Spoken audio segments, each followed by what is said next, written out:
et avec plusieurs catégories de personnes qui vous attendent. En tout cas, vous êtes les bienvenus. Je suis très heureuse de pouvoir vous retrouver. Je salue évidemment tout particulièrement Madame la Ministre, Jacqueline Gouraud. Merci de nous faire l'honneur de votre présence. Je crois qu'on peut vous applaudir et vous remercier de votre venue dans les églises. Madame la maire du Perret, Paulette Deschamps, qui j'espère n'est pas trop trempée, n'aura pas une grippe demain parce qu'elle est restée dehors pour parlementer pendant une partie de cette fin de journée. Chère Paulette, merci de nous accueillir dans ta ville du Perret. Je salue évidemment Monsieur le sous-préfet. Je salue mes collègues parlementaires, Jean-Noël Barrot, Bruno Milliem, qui m'ont fait l'amitié de leur présence ce soir. Mesdames et messieurs les maires, je vous vois très nombreux et je suis très heureuse de pouvoir vous retrouver parmi nous ce soir. Mesdames et messieurs les élus, maires adjoints, conseillers municipaux, et puis les forces de sécurité et de secours qui sont présentes, qui ne sont pas forcément dans la salle, mais vous les avez vus un peu à l'extérieur. On comprend qu'ils sont un petit peu occupés, mais je tenais évidemment à saluer leur présence nombreuse. Mesdames et messieurs, et puis vous me permettrez de dire, chers amis, je suis très heureuse de clore ce mois de janvier et notre marathon des vœux. Nous avons engagé ensemble avec tous les élus de la circonscription en vous présentant à mon tour les miens. Comme l'année dernière, j'avais commis un petit impair et que j'avais oublié de vous souhaiter une bonne année pendant mon discours de vœux, je me suis dit que cette fois-ci, j'allais le faire au tout début. Donc je vous souhaite à toutes et à tous, à ceux que je n'avais pas encore vus cette année, une très belle année 2019.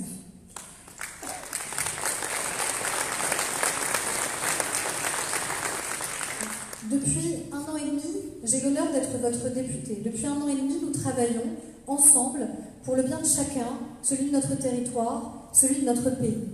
La vie politique est parfois rude, et ces dernières semaines nous l'ont démontré de manière criante. Ceux qui pensent que c'est en menaçant, en intimidant les élus de la République qu'ils nous feront renoncer en seront pour leurs frais. La République sera toujours plus forte que ceux qui les intimident.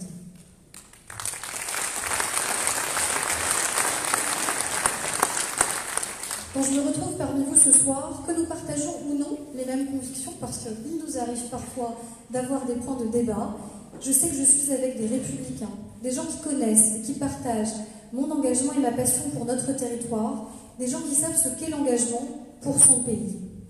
L'année 2018 s'est terminée avec une immense demande de considération et d'amélioration concrète de la vie des Français, mais aussi sur des violences. Nous devons évidemment entendre les colères légitimes qui peuvent s'exprimer, mais partout et toujours refuser les violences. La violence, c'est un poison lent sur lequel nous ne pouvons rien construire. La violence, c'est finalement dire que la vie humaine ne compte pas. Je tiens donc à débuter mes vœux en rendant un hommage appuyé, en notre nom à tous, aux gendarmes, aux policiers, aux pompiers, aux soignants, aux fonctionnaires qui ont protégé l'ensemble des Français, nos institutions, notre démocratie, notre République.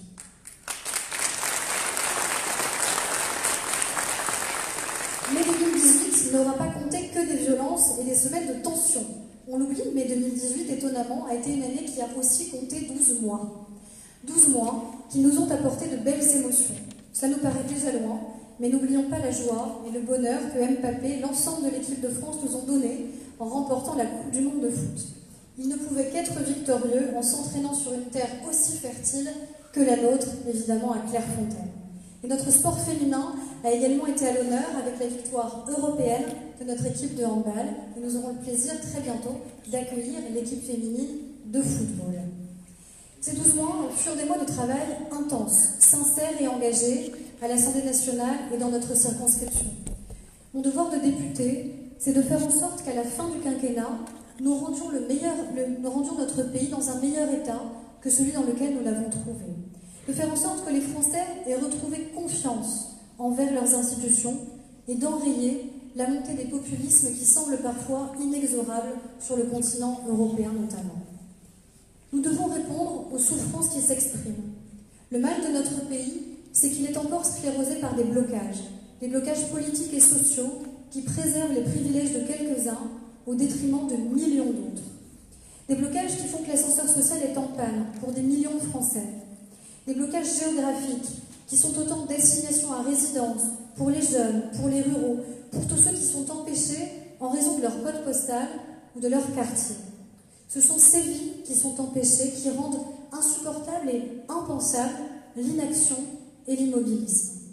Je pense à ces mamans qui se démènent mais qui ne s'en sortent pas, alors qu'une crèche à proximité pourrait tout changer pour elles, pour retrouver un emploi, pour travailler à temps complet quand elles le souhaitent. Dans le cadre de la stratégie nationale de lutte contre la pauvreté, plusieurs mesures sont destinées à ces familles, souvent monoparentales, et nous le voyons bien dans nos communes, dans nos CCAS. D'ici à 2020, ce sont 300 crèches à vocation d'insertion professionnelle qui seront créées pour faciliter l'accès à l'emploi des parents de jeunes enfants.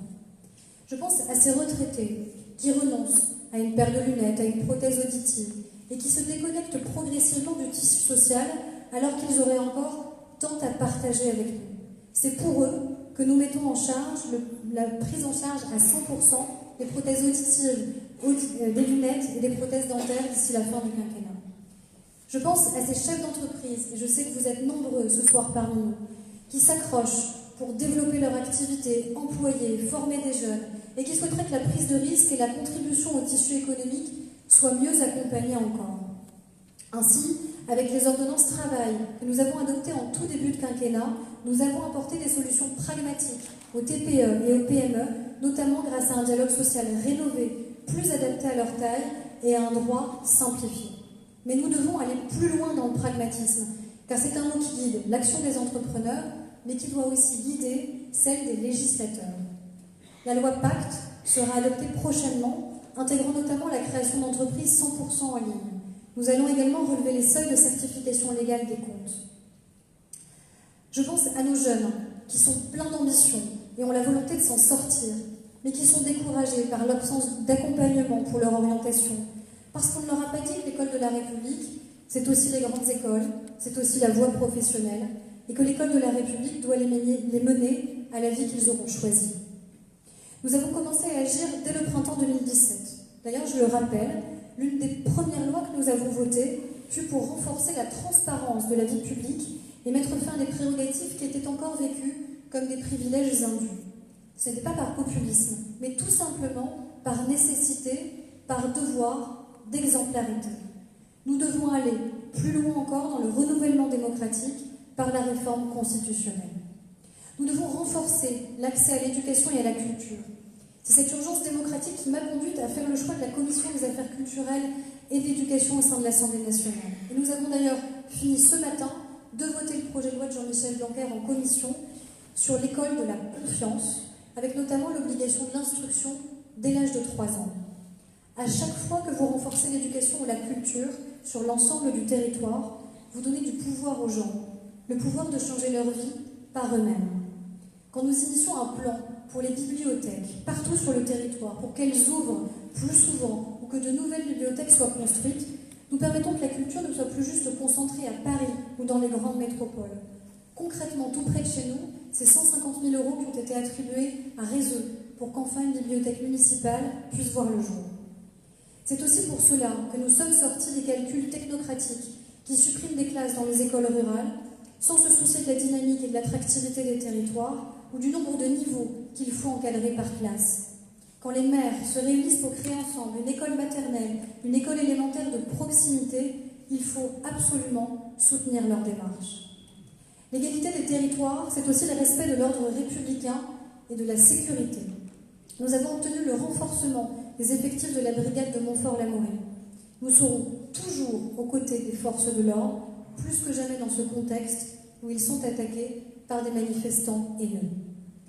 Nous avons dans les Yvelines, Madame la Ministre, et vous étiez à l'époque auprès de Gérard Collomb quand nous avons pu avancer sur ce sujet, été profondément marqués par le drame de Magnanville. Ces forces de l'ordre qui avaient été assassinées jusqu'à leur domicile personnel.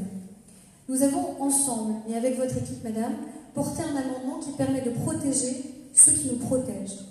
Leur nom et leur prénom ne seront plus mentionnés dans les procès-verbaux, mais uniquement leur numéro d'identification, ce qui les met à l'abri des délinquants qui voudraient les retrouver. La France est un immense paquebot auquel il n'est pas toujours facile de faire changer de direction. Si de nombreux chantiers ont été engagés, nous devons travailler pour aller encore plus vite.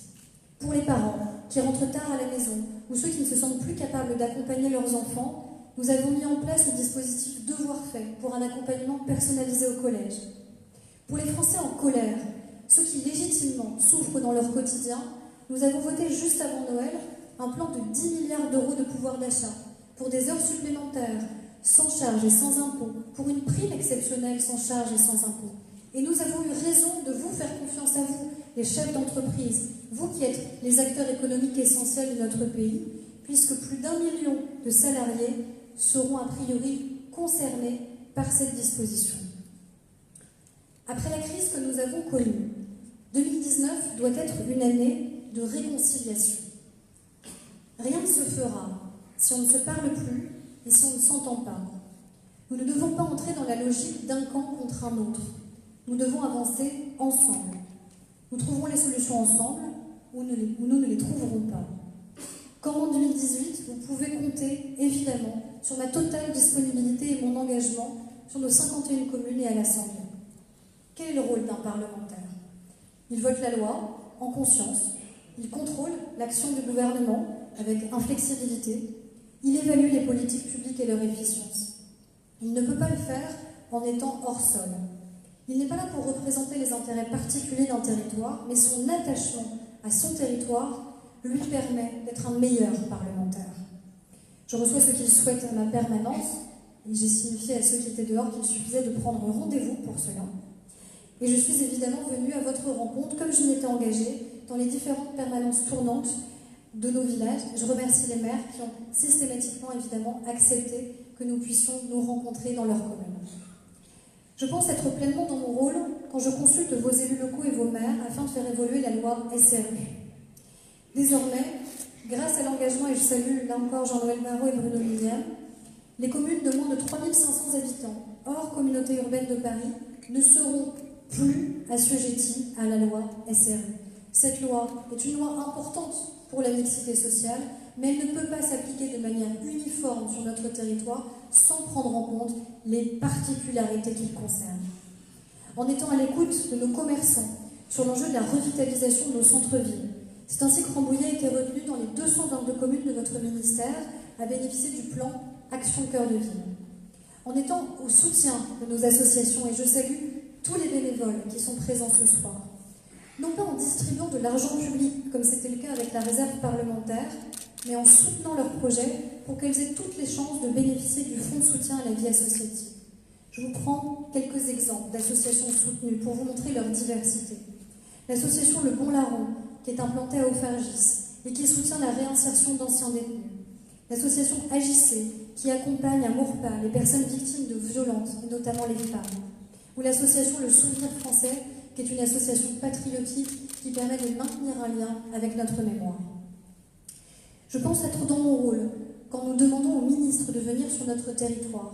Lundi, avec Olivier Dussopt, qui est secrétaire d'État auprès de Gérald Darmanin, nous sommes venus à Rambouillet afin de rencontrer les chefs d'entreprise pour qu'ils fassent un retour d'expérience très concret sur la mise en œuvre du prélèvement à la source et sur le droit à l'erreur en matière fiscale. Voter la loi, c'est bien, mais vérifier qu'elle fonctionne, c'est mieux. Je suis dans mon rôle quand, avec le comité d'entreprise, la CPME, je salue Christian Janson qui est dans la salle, le président de la pépinière d'entreprise Smart City Campus avec Benoît Bourreau et mon suppléant Gilles Schmitt, nous organisons un job dating pour les salariés de l'entreprise Viapax, cette entreprise qui était essentielle pour notre territoire, mais qui a été victime d'une liquidation judiciaire. 100 salariés qui doivent pouvoir retrouver un emploi, et toutes les entreprises de notre territoire sollicitées ont répondu à l'appel, permettant que dès le jour même, une quinzaine de contrats soient signés, et donc des salariés qui ont immédiatement pu remettre un pied à l'étrier. Je suis dans mon rôle quand, ensemble, avec les élus locaux, les enseignants, les chefs d'entreprise, les associations, nous identifions des excès normatifs, des blocages technocratiques, des situations individuelles intolérables, et je pense en particulier à la question du handicap, sur laquelle nous sommes intervenus à de nombreuses reprises. Cette écoute nécessaire, nous allons encore l'amplifier. Tous les 5 ans, nous avons un grand débat dans notre pays autour de l'élection présidentielle. Mais n'avoir que ce seul rendez-vous démocratique quinquennal n'est plus adapté à notre temps. Les Français veulent participer sous d'autres formes que seulement par leur vote. La campagne menée par Emmanuel Macron l'avait démontré. Nous avions réuni des gens qui s'étaient éloignés de la vie politique, mais auxquels nous avions redonné la parole. C'est le cœur même de notre ADN. Le grand débat national qui a commencé est une occasion inédite de rendre la parole aux Français hors élection présidentielle. Et vous avez normalement trouvé sur vos chaises les 4 premières réunions publiques qui seront organisées sur le territoire dans le cadre du grand débat national. Ce débat, il aura lieu dans les communes. Ces petites républiques dans la République, comme le dit le président Larcher, dont je salue le pragmatisme, la sagesse et l'expérience. Dans les salles des fêtes, dans les mairies, dans les écoles, ces lieux que vous connaissez. Ce débat ne doit appartenir à personne, ni aux habitués des débats, ni, si je puis m'exprimer ainsi, aux grandes gueules qui le préempteraient, ni à ceux qui bloquent quand on n'est pas d'accord avec eux. Pourquoi nous avons ce débat? Parce que les réformes ne doivent pas s'arrêter. Si on en est là, si on a atteint dans notre pays ce niveau de difficulté et parfois de souffrance, c'est précisément parce qu'on n'en a pas fait assez depuis 30 ans. Parce qu'on a empilé des structures administratives et des normes. Parce qu'on n'a pas garanti qu'un euro cotisé valait la même chose pour tous les retraités. Parce qu'on a construit des lignes de TGV trop peu fréquentées, en oubliant les trains bondés du quotidien ou les rocades routières, et nous en savons quelque chose ici, dans les Yvelines. Les blocages, les violences, les boutiques fermées, les jours de travail perdus, c'est tout le contraire de ce dont notre pays a besoin. Nous devons aller de l'avant, pour le faire ensemble, pour que ce changement soit co-construit et donc à la fois plus intelligent et plus adapté, mais aussi mieux compris. J'ai besoin de vous, de vos témoignages et de vos participations nombreuses au grand débat. 2019 s'annonce comme une année riche, une année qui doit nous rappeler tous les fils qui nous unissent, nous Français, dans l'amour de notre pays, de son génie, de ce que nous avons bâti au fil des siècles et des décennies, et de ce que nous bâtirons ensemble demain. Alors, cette année, je vais le faire 2 fois. Il me reste à vous souhaiter et à formuler pour vous, pour vos proches, tous ceux qui vous sont chers, des vœux de joie personnelle, professionnelle, amicale, familiale, des vœux de santé, sans laquelle rien n'est possible, bref, des vœux sincères pour une bonne et une excellente année 2019.